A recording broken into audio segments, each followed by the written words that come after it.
দেখুন, আমি এখানে রাজনীতি করতে আসিনি। আমি কংগ্রেসের ব্লক সভাপতি হতে পারি, কিন্তু আমি এখানে রাজনীতি করতে আসিনি। আমি আসছি একজন মানুষের পাশে দাঁড়াতে। যদি পুলিশ প্রশাসন সঠিক তদন্ত না করে, আমরা সব সময় এই পরিবারের পাশে রয়েছি আর সব সময় এই পরিবারের আমরা পাশে থাকবো কংগ্রেসের পক্ষ থেকে। পুত্রহারা ছেলের রহস্যজনক অকাল মৃত্যুতে শোকাগ্রস্ত বাবা মাকে সমবেদনা জানাতে ইসলামপুরের রামকৃষ্ণপল্লীর তাপসের বাড়িতে উপস্থিত কংগ্রেস নেতা হারুন রশিদ।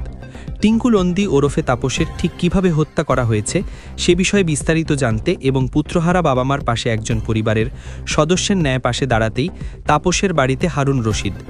প্রয়াত তাপসের বাবা স্বপন নন্দী ও মা সন্ধ্যা নন্দীর সাথে দীর্ঘক্ষণ ছেলের বিষয়ে আলোচনা করেন হারুন সাহেব। ঝুলন্ত অবস্থায় উদ্ধার হওয়া তাপসের সেই ঘরও পরিদর্শন করেন হারুন রশিদ। প্রয়াত তাপসের বাবা স্বপন নন্দীর তরফে ইসলামপুর থানায় দায়ের করা অভিযোগের প্রতিলিপিও সংগ্রহ করেন হারুন সাহেব। ইসলামপুরের ব্লক কংগ্রেস সভাপতি হারুন রশিদ জানিয়েছেন, তিনি শুধু একজন বাসিন্দা হিসেবে আরেক বাসিন্দার ছেলে হারানোর বেদনা ভাগ করে নিতেই তাপসের বাড়িতে গিয়েছিলেন, কারণ তাপসকে তিনি ব্যক্তিগতভাবে জানতেন। তাপসের এই অকাল প্রয়াণ তিনি মেনে নিতে পারেননি।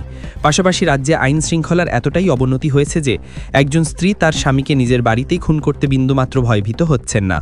আর এই ঘটনা শুধুমাত্র রামকৃষ্ণপল্লীর নয়, ইতিপূর্বেও এই ধরনের ঘটনার সাক্ষী হয়েছে ইসলামপুরবাসী। দেখুন, এই ঘটনাটা ঘটেছে একটা দুঃখজনক ঘটনা।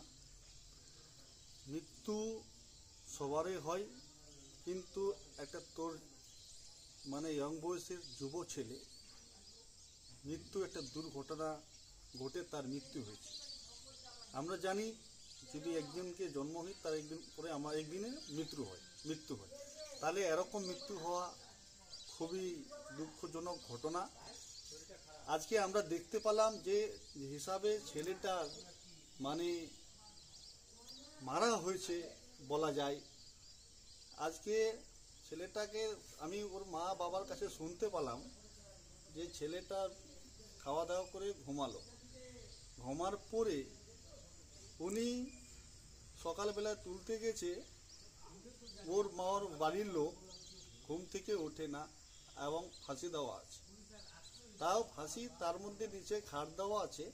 ওই খাটের উপরে যে জানালাটা আছে সেটা 2 ফুট থেকে 4 ফুট হতে পারে, 3 থেকে 4 ফুট হতে পারে।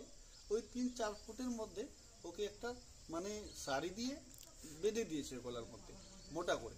সেটা কিন্তু আমি যেটা শুনতে পেলাম সেটা ওর মার মুখ থেকে, সেটা বলছে যে না, আমার ছেলে নিজে সুসাইড করেনি, আমার ছেলেকে ও ওর স্ত্রী যে টিঙ্কু নন্দী মারা গেছে, ওর স্ত্রী ওনাকে হত্যা করেছে। এটা একটা নিজে কেউ মারেনি, ওকে হত্যা করেছে ওনার স্ত্রী। আপনারা দেখতে পাচ্ছেন যে এমন আমাদের ইসলামপুরে দুর্ঘটনা ঘটে যাচ্ছে। ল অ্যান্ড অর্ডার এরকম আমাদের পশ্চিমবাংলার পরিস্থিতি যে আজকে মানুষ আতঙ্ক রয়েছে, নিজের স্বামীকে, নিজের দাদাকে, নিজের ভাইকে, নিজের বউকে, নিজের স্ত্রীকে মেরে দিচ্ছে। কেন এরকম আতঙ্ক রয়েছে প্রত্যেকটা মানুষের, যে আজকে ইসলামপুরের মধ্যে ভয় রয়েছে। শুধু আজকে এই ঘটনাটা নতুন করে নয়, এর আগে আমরা দেখতে পাইছিলাম যে নতুন হসপিটাল যেটা আমাদের আছে সুপার স্পেশালিটি হসপিটাল, সেই সুপার স্পেশালিটি হসপিটালের পিছনে একটা এরকম ঘটনা ঘটেছিল। আমরা সোশ্যাল মিডিয়ার মধ্যে জানতে পেয়েছিলাম যে তার বউ ওনাকে হত্যা করেছিল। আজকে নিজের বউ একটা স্বামীকে হত্যা করে দিচ্ছে। অবাক ঘটনা।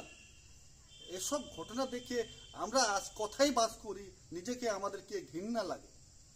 একজন বউ, সে বউ আমাকে হত্যা করে দেয়, বা এখন যে আমি বাড়িতে শুয়ে থাকবো সেটাও ভয়, কার বউর সঙ্গে যে আমি থাকবো সেটাও ভয়, দাদার সঙ্গে থাকবো সেটাও ভয়। কেন আজকে ল অ্যান্ড অর্ডারের জন্য এরকম হয়েছে। যদি ল অ্যান্ড অর্ডার ঠিক থাকতো তাহলে এরকম হতো না।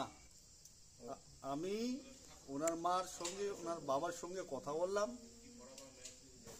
কথা বলে বুঝতে পারলাম যে ওনার মা, ওনার বাবা বলছে যে আমি ছেলেটাকে ভালো দেখলাম, কয়েকদিনের মধ্যে ছেলেটা সব ঠিকঠাক চলছে, ঠিকঠাক ছিল, কোনো বাড়িতেই ছিল না। যেটা স্বামী স্ত্রীর মধ্যে হয় সেটা তো হতেই থাকে, সেটা সবার মধ্যে হয়। সেটা কি আমার মধ্যে হয় না, আপনার মধ্যে হয় না, সেটা সবার মধ্যে হয়, মাঝে মাঝে হয়। কিন্তু ওনার মা আমাকে যেটা বললো, ওই ছেলেটি ওই মেয়েটির কোনো ছেলের সঙ্গে একটি প্রেম চলতো, ভালোবাসা। সেই ভালোবাসার কারণে আজকে এই ছেলের প্রাণ গিয়েছে। এনার যে ছেলে, এনার ছেলের প্রাণটা গেল। যদি আপনাকে থাকার ইচ্ছা হতো না, আপনি থাকতেন না। কোনো আপনাকে জোর জবরদস্তি কেউ রাখতে পারে না তো, সেটা তো আপনাকে সংবিধান অধিকার দিয়েছে।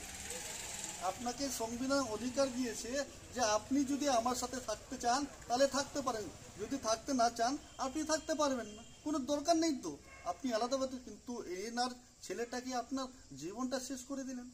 এটা তো আমি জানি ওনার মার যে হিসাবে বক্তব্য আমি শুনলাম, সেটা কিন্তু খুবই মর্মান্তিক ঘটনা ঘটেছে। এইভাবে ঘটার মানে ইসলামপুরে শুধু নয়, পুরা পশ্চিম বাংলার মধ্যে এসব ঘটনা যদি না ঘটে তাহলে আমরা খুব ভালো থাকি। আর এরকম যদি ল অ্যান্ড অর্ডারটা যদি সব সময় যদি কারা হয়, ল অ্যান্ড অর্ডার যদি সব সময় সঠিকভাবে কাজ করে, তাহলে এইভাবে মানুষের মৃত্যু হবে না, মানুষের হত্যা হবে না। সব মিলে একজন সুযোগ্য বাসিন্দার দায়বদ্ধতা পূরণে কোনো খামতি রাখলেন না ইসলামপুরের বাসিন্দা তথা ব্লক কংগ্রেস সভাপতি হারুন রশিদ।